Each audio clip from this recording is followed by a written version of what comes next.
Bienvenue sur Handicap Radio TV. Lundi 22 décembre 2025, une explosion majeure s'est produite dans une usine chimique classée Seveso à Saint-Fons, au sud de Lyon, dans le département du Rhône. L'incident est survenu en début d'après-midi, aux alentours de 14h30, sur le site industriel de l'entreprise Elkem Silicone, spécialisée dans la production de matériaux à base de silicone. L'explosion a provoqué un important incendie, accompagné de fumées visibles à plusieurs kilomètres. 4 personnes ont été blessées, dont 3 grièvement. Les victimes ont été prises en charge par les secours et évacuées vers des établissements hospitaliers de l'agglomération lyonnaise. Un dispositif de secours massif a été immédiatement déployé, mobilisant pompiers, services de sécurité civile et forces de l'ordre.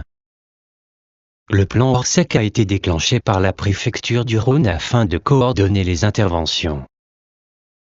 Par mesure de sécurité, le périmètre autour du site a été bouclé et l'autoroute A7, située à proximité immédiate de l'usine, a été coupée dans les 2 sens de circulation, entraînant d'importantes perturbations du trafic. À ce stade, l'origine exacte de l'explosion n'est pas officiellement confirmée. Une piste liée à la présence d'hydrogène est évoquée mais reste à vérifier.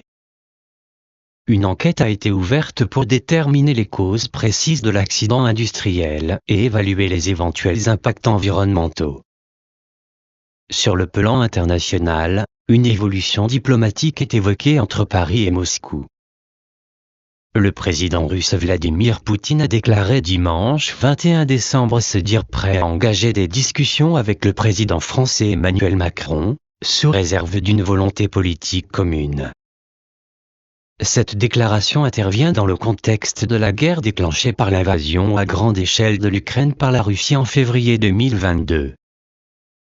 L'Élysée a indiqué qu'une réflexion était en cours et que des précisions pourraient être apportées dans les prochains jours quant aux modalités d'un éventuel échange diplomatique. Dans les Hauts-de-France, un accident de quad s'est produit dimanche matin à Chaulnes, dans la Somme.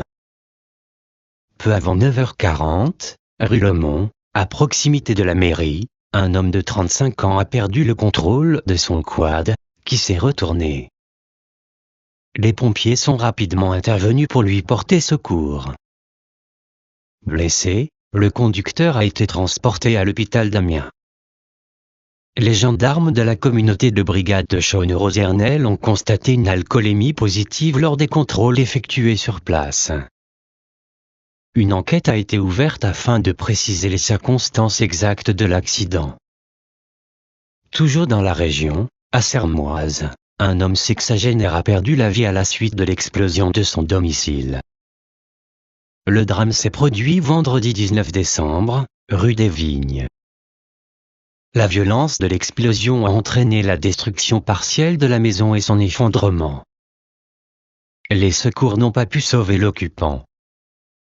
À ce stade, l'origine du sinistre reste indéterminée. Des expertises techniques ont été lancées et sont annoncées longues et complexes, aucune hypothèse n'étant pour l'instant écartée. Une affaire d'escroquerie bancaire a également été révélée dans la région abrilloise. Un particulier prénommé Benoît, confronté à un problème d'étanchéité nécessitant des travaux urgents de menuiserie, a sollicité un artisan local.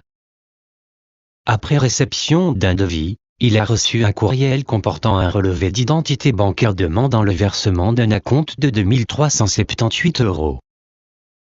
Le virement a été effectué, mais l'artisan n'a jamais perçu la somme. Les investigations ont établi que la messagerie professionnelle de l'artisan avait été piratée.